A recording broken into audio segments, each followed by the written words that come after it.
fellow at the Atlantic Council's Eurasia Center, and he also is the author of Russian Imperialism, Development, and Crisis. Ariel, first, your reaction to what I just read, this Russian billionaire speaking out. Do you think this makes a difference?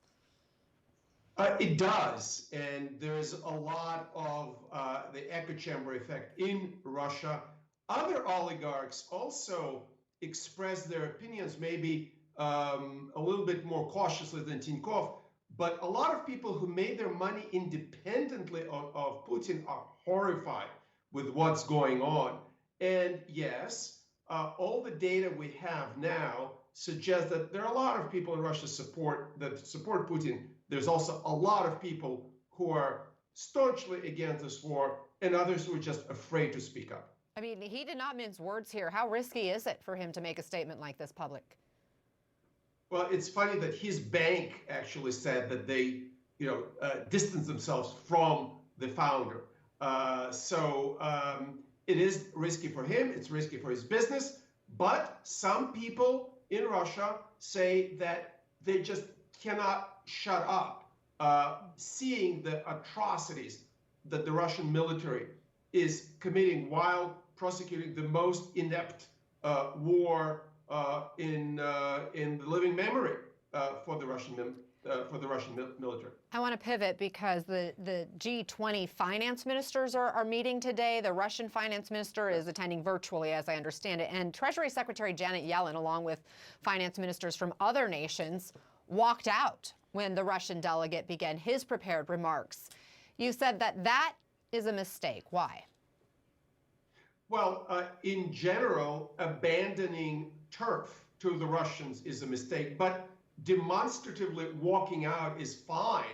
That's a signal that the United States is protesting, and the G20 should not be a platform for the Russians to talk about anything other than admitting their crimes, their horrible behavior. And I wish our allies, I wish the United States orchestrated a more massive walkout. Not just Ms. Yellen, but others would have walked out. I understand the Ukrainian representative walked out as well. You don't think it's worth confronting that Russian counterpart directly?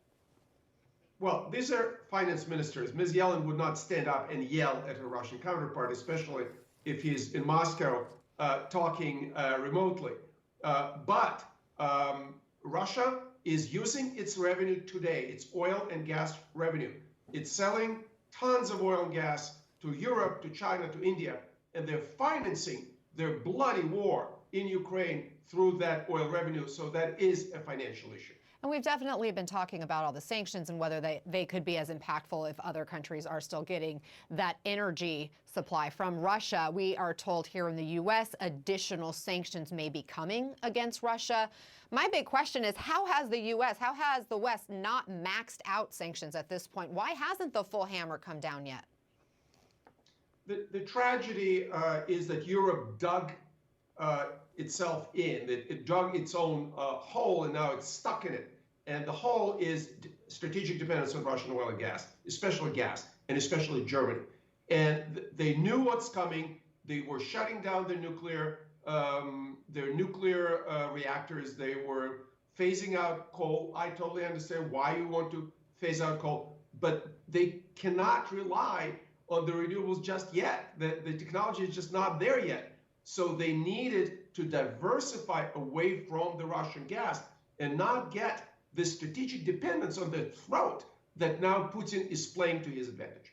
Ariel Cohen, I appreciate this discussion. Thank you very much for taking the time. Thank you so much. Thank you for watching. Please subscribe to get more content like this.